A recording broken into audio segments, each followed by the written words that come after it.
Welcome, everybody, to this week's podcast episode for the Financial Freedom Podcast. I'm your host, Dr. Christopher Liu. And as you know, we talk about 4 different types of freedom: time, financial, location, health freedom.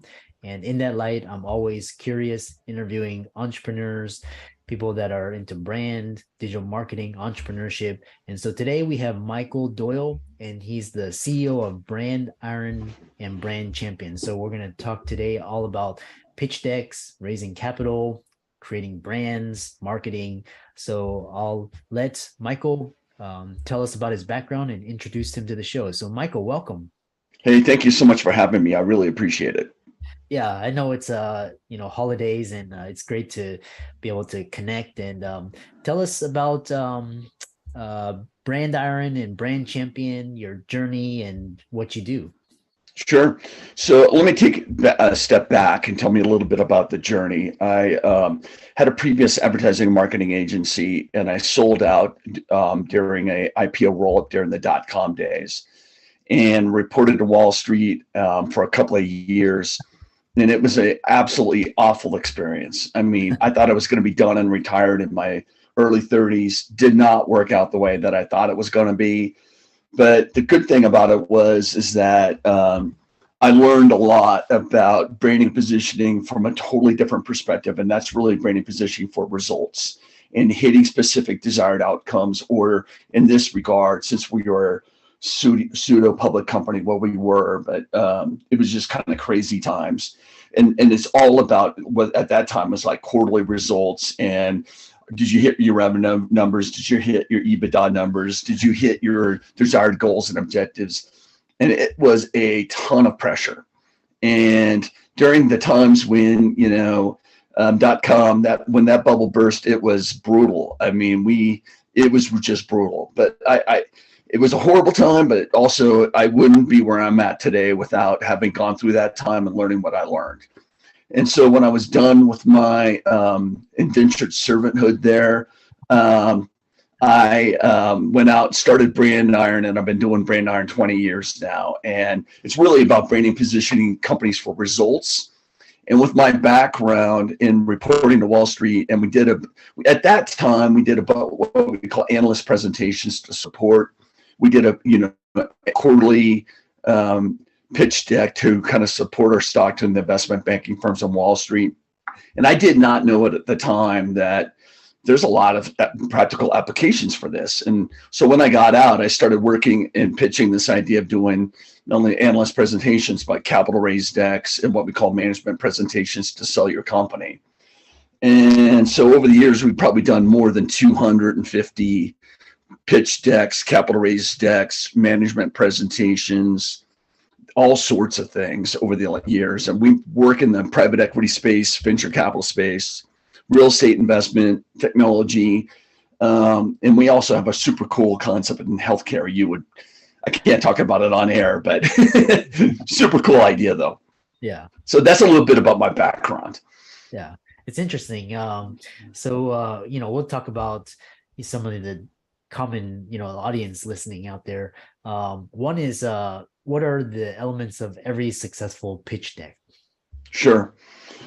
I call it, there's several different things, but the first one is having a really nice, tight brand story. It's not just about the brand, but telling the story about who you are, what you're all about, what are the differentiators that separate you from other competitors in the space, telling a really good story of why and how you're better, but then also telling a really, really good financial story.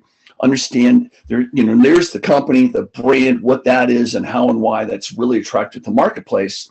But then you got to be able to package and tell the financial story, which is how do you put that together? Why is this investment? Because you're trying to raise capital typically or get acquired.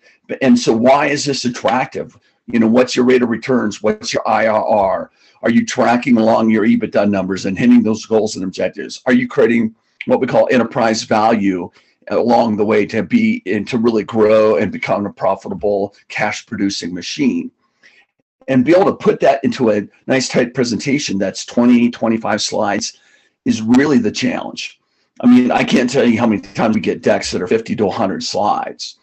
and they tell me the story's in there, and it probably is, but you're going to bore any investor, any acquirer to death if you try to pitch them a 20, 50 to 100-page presentation. So the key is really spelling out, what is that value prop? What's unique about you? Why is this going to separate yourself and be different than anything else already in the marketplace? And then what is the financial story that makes this thing attractive? Is it a reoccurring revenue model? Is it a SaaS model with that reoccurring revenue model? Is it a ongoing retained relationship? Do you have a customer base that's so big that you just open up the door and they rush into your practice, so they rush into your business? What is it that makes you and your business super exciting and super desirable? And we have to know what that jewel is. And that's typically the hardest part. Yeah. And when you're talking about, it's kind of like when you're pitching, you're kind of getting this product market, product customer fit, and you're talking about brands. So what are key elements to a memorable brand? Keep it simple. People overcomplicate it all the time. Have a simple, have a look that's consistent across the board on your website, in your deck, in your social media, in your marketing, in your advertising. Also, if you can distill down what it is you do succinctly into a nice tagline or positioning statement, is huge as well. And the other key thing is if you have what we call like a 30-second, 15-second elevator pitch. So when people ask you, what is it you do and how and why you're better, and why do I need to have this, is really what we need to try to get accomplished in a brand. And we put together those value points. There's typically differentiators that go into value points that go into value proposition and kind of what's all about the brand, but then also is what does your model look like and how and why is your brand and your model one and the same. And the other thing I tell people is a brand isn't just about a fancy logo or a fancy website. A brand is how do you position your company for helping you achieve your desired outcomes, whether it be revenue goals, whether it be, like you said, the 4 different elements of your life, and how do you brand yourself to hit those 4 different elements, is really a brand should be branding positioning to help you achieve those specific desired outcomes. Yeah. And, talking about, brand, because, like some of the most valuable brands, Apple, Coke, Google, all these very powerful brands. How do you pitch investors with success? What does it take? Is it confidence? Is it, what is some of the elements?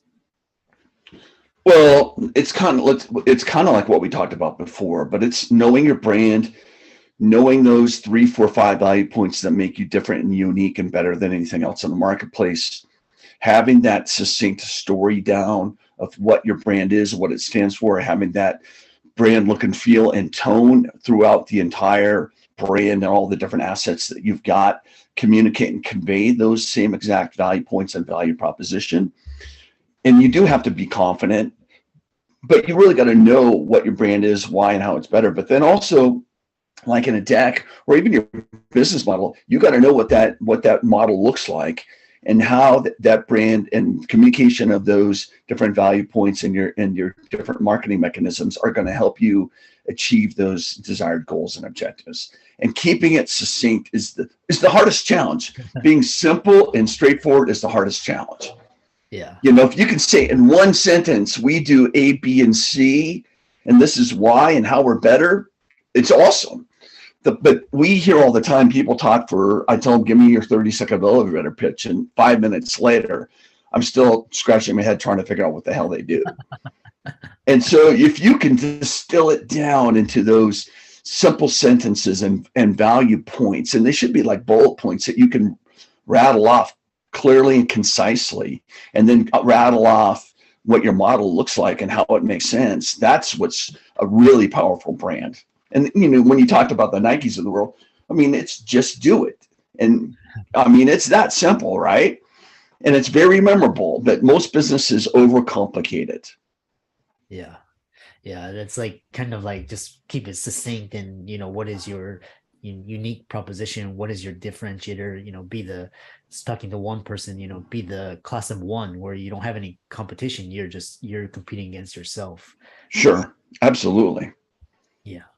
How about protecting your brand? Tell us, like a lot of people are interested in, not only creation, but protecting it.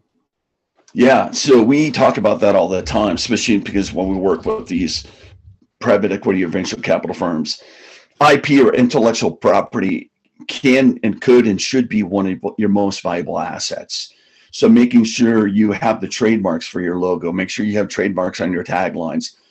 It's kind of crazy these days, but one of the hardest elements to have for your brand is having a really nice, succinct URL that's simple. .coms is still pretty desirable, but we see all kinds of .ios and .nets, and which is fine. But having a URL that you can protect and own.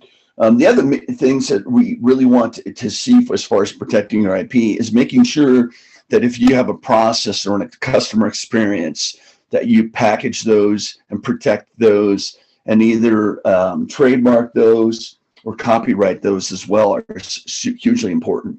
Another hugely valuable asset of a company is their database. I mean, I picked up a new customer just a couple of weeks ago that they've been in business for 6 years, and that only for the last 6 months or so they've been tracking who their customers are and who's doing business with them. And it's just crazy to think about that. But if you have a really good database in a CRM system or a marketing automation platform, that's one of the most valuable assets you have for your company as well too. And so you've got to make sure you not only have that, but you're updating that and you're protecting that, and that's like sacred to one of your most valuable assets as well too. Yeah. It's all about your reputation and who you partner with, who your co-founders are. Talk about some. Hey, that brings up a great point, Christopher. We've been working with quite a few medical practices lately, and it's unbelievable. And restaurants too, where they have the problem where people go in there and they just love to gripe. And so, one of the other valuable assets that you've got to protect is your brand and your name and your reputation. And so you've got to figure out a system to, tackle those negative reviews and put positive reviews up there. And, your brand and your reputation is invaluable. And you've got to have, whether it be a way to get more positive Google reviews or Yelp reviews and push down the negative ones is a hugely important factor as far as your brand and reputation is concerned. I don't care what kind of business you're in, it's hugely important as well too. Yeah. Talk about marketing strategies to grow your revenue. Sure. There's lots of different ones. Number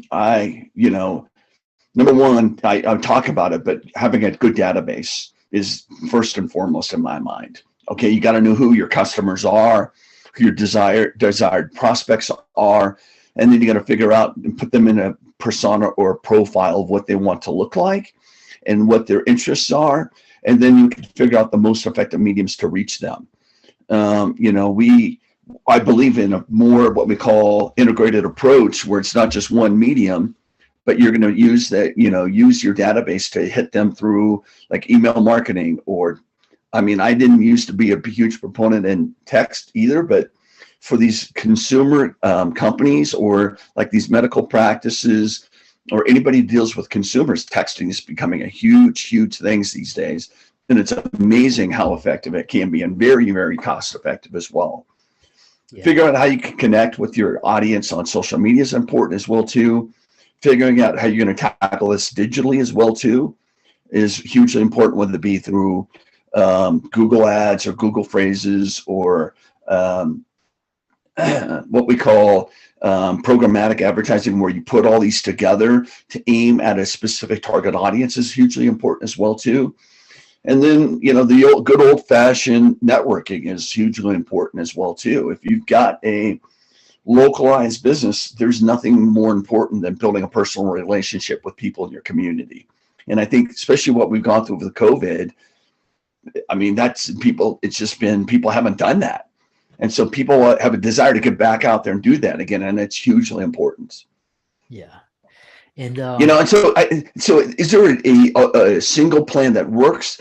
No, but the key is figuring out the secret sauce that works for your business, that's most attractive, that's most effective, that's kind of least dollars available, that's going to do the job for you, is going to be the one that's going to do what's best for you. yeah. And what's interesting is, marketing strategies, and then growing and scaling your company. It's like your early stage, and then you raise your venture capital and all of that. What are your thoughts on, because you've been through it, on growing, scaling your company and positioning your company to get acquired? Yeah. Well, that's a loaded question, Christopher. There's a lot of different components in there, right?